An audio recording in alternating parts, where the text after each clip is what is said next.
Hello, everyone. It is time to talk about Marvel's Ironheart. So, a couple things I want to get out of the way right now.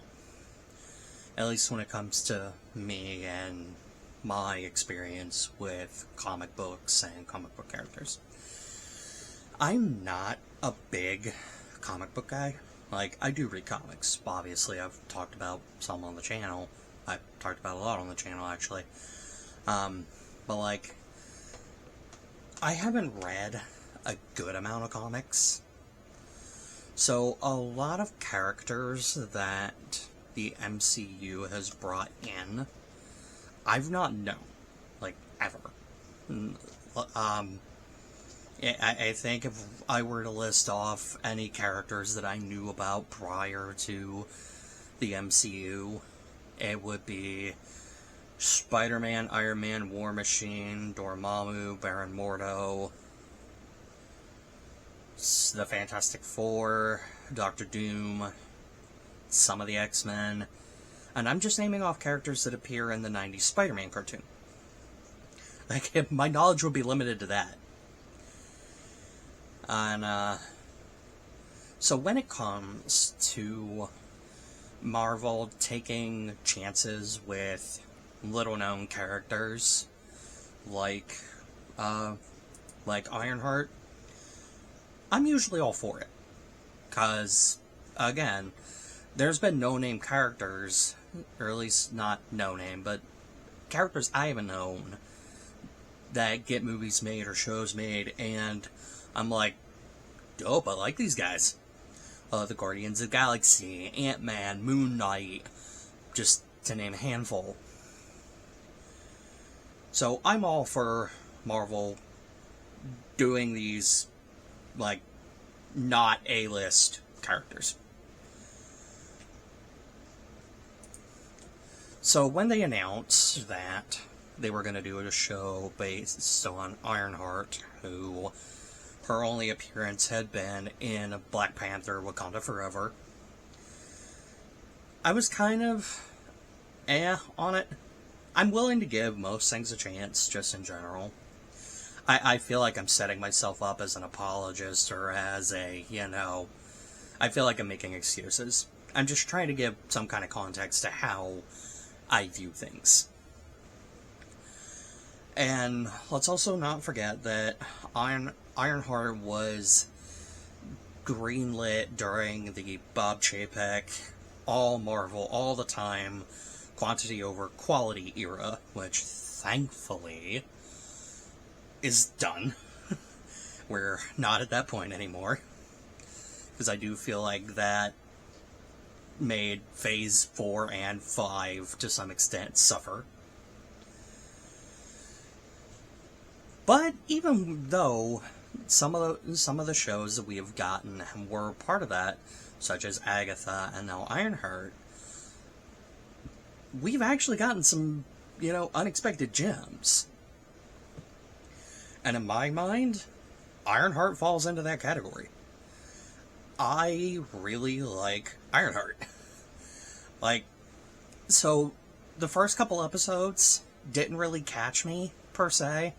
I was just kind of like, this is fine. But then, once I finished episode 3, and by the way, I probably should have said this at the start, I am going to spoil things. This is a series overview. I'm going to talk about everything that happens in the show. So, if you haven't seen it, number one, go watch it. I think it's worth your time. And, so, yeah, come back after you've seen the show, because there will be spoilers. Especially about the ending, because I have a lot to say about the ending. By the time I got to episode 3, and finished watching it, and, Hood's friend, John, suffocates after trying to kill Riri, and the mysterious entity behind Hood's powers kind of implies that Riri had something to do with it. I was like, I'm in. Let's go. Let's do this. I want the rest of the show right now. I think this was close to when the last batch dropped. But like I said in my community post about this, I was watching it with my girlfriend, so... And I work nights, and she works days, which makes watching things a little difficult. We actually just finished watching the show about an hour ago. So... Yeah, once I watched episode 3, I was in. I was like, yes, let's go. I'm really liking this. And episodes 4, 5, and 6 did not disappoint. Like, I was enthralled all the way to the end. With that said, you know what? Nope, I'm going to save the ending for last. Fitting. So, let's talk about some of the characters.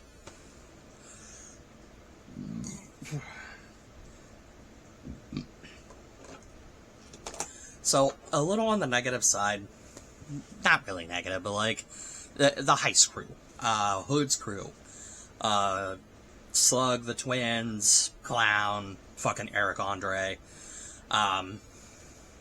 they're fine, they're serviceable, they're minor characters, they did fine. I didn't really get too attached to anybody. I did think a couple of them were cool. The twins and the explosives lady were great. They were fun to watch. The standout characters for me were, of course, we've got our two. We got our protagonist, Riri, and we've got our antagonist, the Hood. Which, I'm just going to stick with antagonist, because I don't really see him as a full-on villain. Like, if anything, once we figure out, like, his motivation and his backstory, his fucking dad's more the villain of this show than anybody. Except for somebody that we'll talk about when we get to the ending. You probably already know who it is. And, all you people that have been wanting him for so long, you've been teased with him. I hope you're all happy now. I genuinely hope you guys are happy.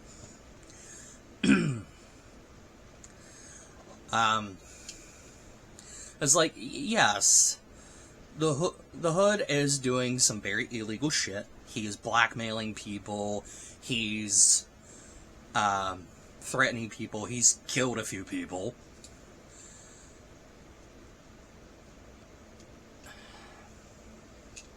It's still hard for me to say that he's a full-on villain. He's a bad person.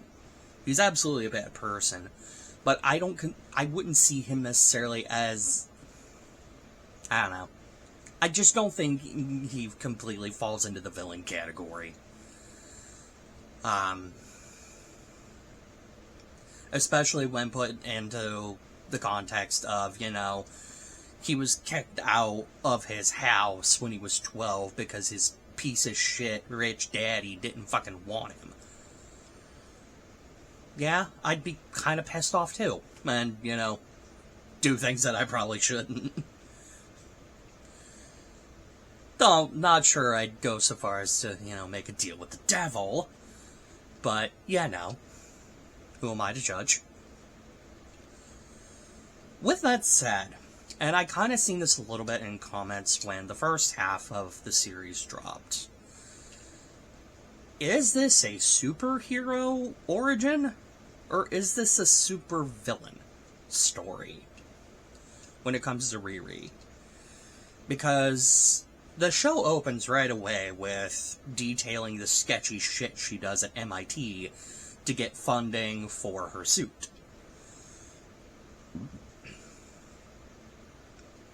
I mean, it's nothing awful, it's just, you know, unethical shit that she shouldn't be doing on a college campus.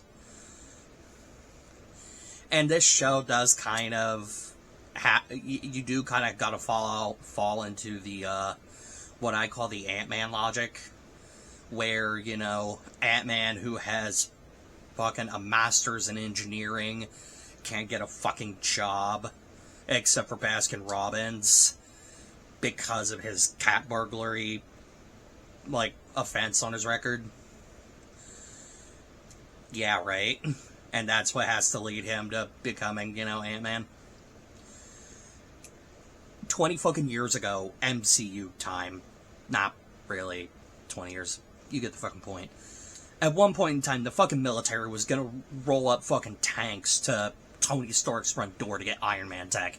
And you're telling me that, fucking they aren't gonna, like, go find this chick from Chicago who they already know about because of the Wakanda incident? So you do kind of have to just go with that logic. I don't think Riri ever intended to be, like, a superhero. Like, she's not trying to join the Avengers or anything like that. She built her suit to protect the people she cares about. And in that line, in that line of thinking, she's gonna do shit that, that she absolutely shouldn't. Get involved with a fucking gang that, is breaking into places and shit. And she does pay for that. She definitely does. By the end, like, people get hurt. She fucks up some people's lives. Namely, Ezekiel Steen, who was a standout character for me. I really want him to come back. That was cool to bring him in. And, whoever plays him, I should have looked it up, but, whoever plays him did a fantastic job. I really like his character. And in the end, as we see, she's not really learned her lesson, and she's doing more shit that she shouldn't.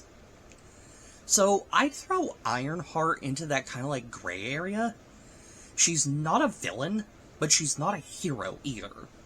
At least not yet. Let's see if she ever gets there. If we ever, do more with her character. Which, sorry, I was distracted by something on my desk. Which I really hope they do. Like, when I got to the ending, like, the final scene, I looked at my girlfriend and I'm like, that should have been the midway point. That should have been the midway point of the show. We should have 6 more episodes to deal with this. Or season 2, or Doctor Strange 3. Even though we've kind of already set up Doctor Strange 3 to be him in the Dark Dimension. Which, that could come back a little bit with who shows up. I don't want to get to the ending quite yet. So, I do think she falls into that gray area. She's not a villain, she's not a hero. And honestly, some of our powered people, like, can fall into that category. Yeah, they help people, but, like, are they really superheroes? I mean, for fuck's sake, Punisher definitely falls into that gray category. Though he's towards the darker gray than most of them. But anyway.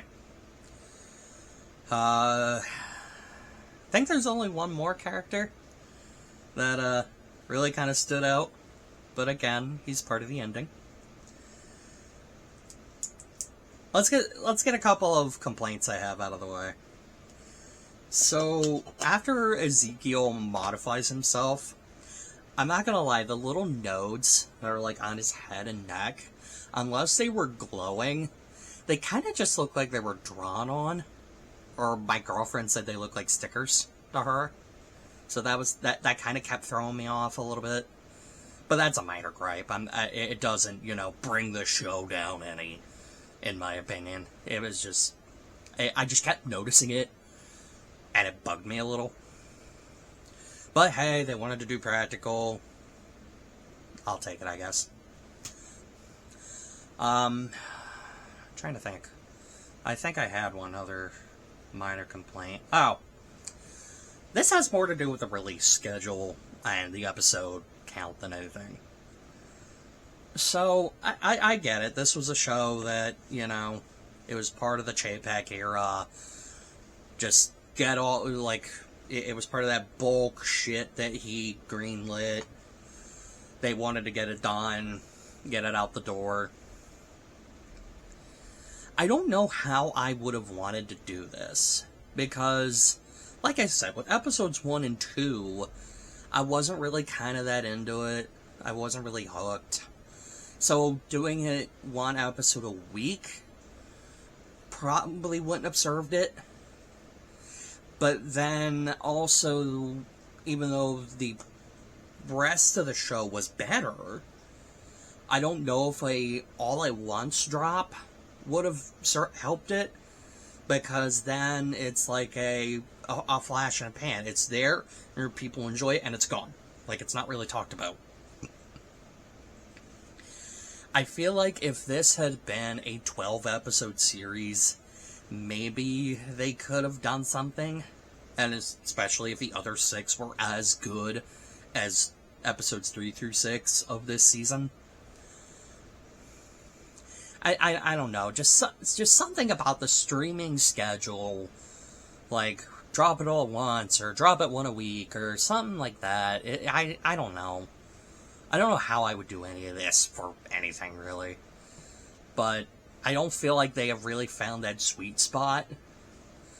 Because, like, I know it worked for Fallout, where the show was good, and it gathered more and more people via word of mouth week by week as the show went on. I don't necessarily know if Ironheart could have done the same thing. Especially, like I said, the first 2 episodes didn't really grab me that well. Again, it did get better. So, I don't know. I don't know. But I did think it was weird that it's like, hey, we're going to drop half of it one week and half of it next week. It was just weird to me. It felt like they wanted to be like, okay, let's just get this out the door. And they didn't even start really marketing it until like a month before it came out. Like, I was seeing in comments, it's like, I forgot this was even a thing. So, I don't know. I feel like some work needs to be done on that front.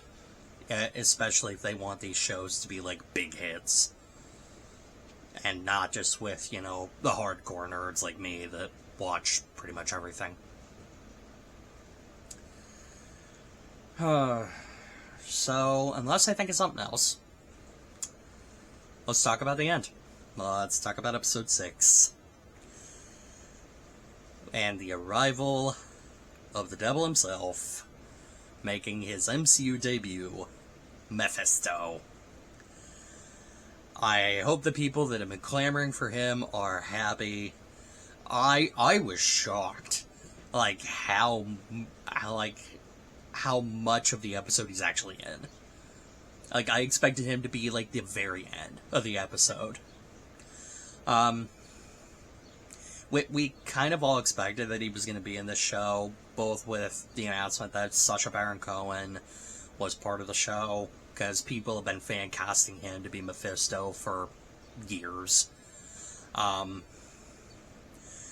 just, you know, the trailers kind of imply there's some, like, satanic-looking shit going on with the hood, and, you know, Mephisto is Marvel's devil. So, we kind of knew that going in a little bit, at least the people that know, like, comic books and the different characters and stuff like that. I think they did a good job bringing him in. I was delighted to see him. I think Sasha knocked it out of the park. I want to see more of him. I want him bad. They either need to do a season 2, or they need to somehow finagle us into this into a Doctor Strange 3. The reason I'm saying Doctor Strange 3 is because of the post-credits scene when the Hood makes a comment because he's trying to get, you know, some magic to help him go after Riri, and now Mephisto, who has abandoned him, that he needs some supreme magic. Sorcerer Supreme. Although at this point, the Sorcerer Supreme is still long, so I don't know. Maybe season 2 would get long. Hell yeah. And then we could still have Doctor Strange 3 be in the Dark Dimension. Although, I don't know. I feel like they should have Mephisto be a Doctor Strange villain. And if he's tied to the Dark Dimension, which, granted, when they bring up Dormammu in front of him, he's pretty much like, fuck that guy. I'm better than he is. Which is on brand. If he's part of the Dark Dimension, then, I don't know, maybe they can tie Mephisto into Strange's whole deal there. I don't know. And now that Mephisto has in his pocket somebody with an Iron Man suit that can also use magic, because Riri made a deal with him to get Natalie back, which she thought she was just getting her AI back. No, she full on fucking got her back. Which, if everybody in her family and friends flipped the fuck out when the AI showed up, they're gonna flip even harder when they all realize that Riri's made a fucking deal with the devil. And again, when that finale, those final minutes hit, I'm like, no, this cannot be the end. I want more. Which I guess is a good thing. I guess it's a good thing. They want you to want more. And it worked. I want to see where this goes. And if this were Phase 1 through 3 Marvel, where we could kind of expect and count on that, shit was going to get followed up on at some point, I'd be fucking stoked. I'd be excited. Like, holy shit, we got Mephisto. We're gonna see and deal with the fucking ramifications of Riri making a deal with him.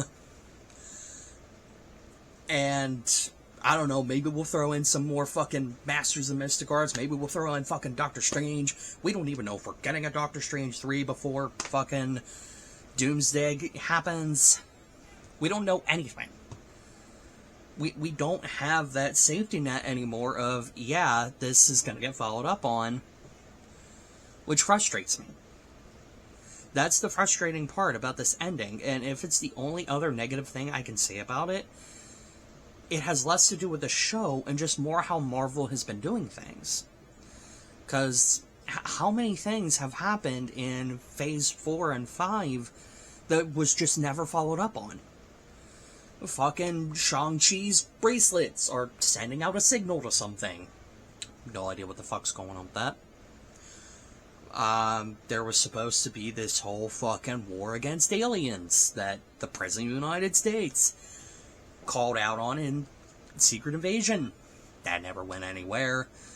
Again, I have my head canon that as soon as the next president took over, that president's like, hey, ixnay that whole war thing.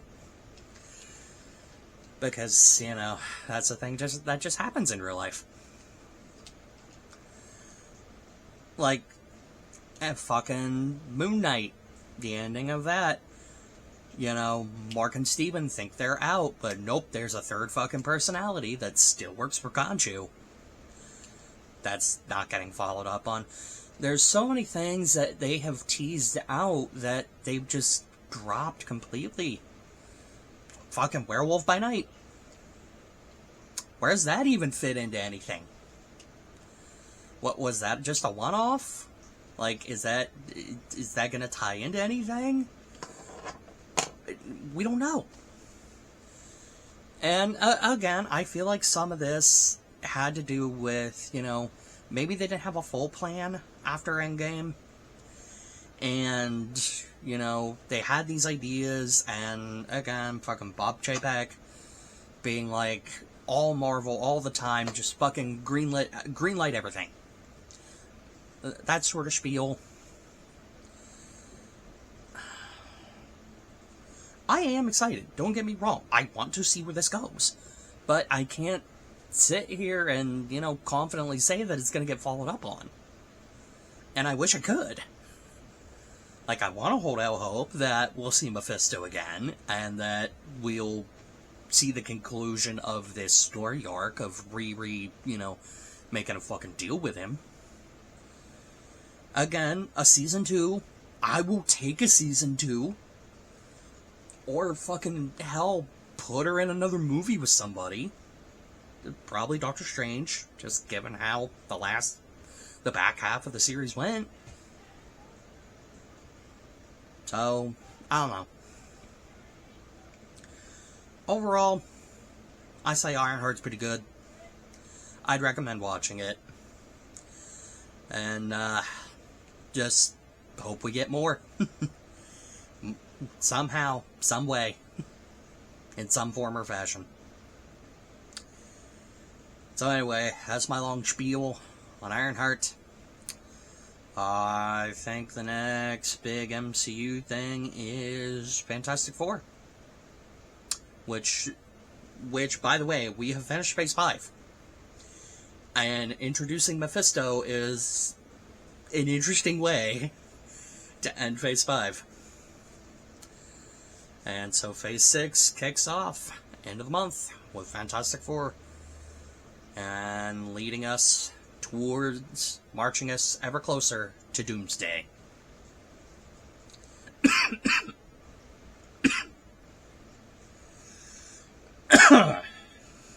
Sorry, it is very fucking humid in my office right now. Because the weather in Ohio is not kind. Anyways, I hope y'all have a good one. I hope y'all, if any of y'all watched Ironheart and enjoyed it, hit me up in the comments. If you've got, criticisms about it that isn't just bitching about, certain things. If you want to bitch about certain things, get the fuck out. Because I don't want that shit. But, actual criticisms about the show, hell, let's talk about it. How do you feel about the ending and the whole, Marvel just tends to leave things on the table now, at least with how Phase 4 and 5 has gone. So, anyways, y'all have a good one. May God bless you, and I'll see you next time.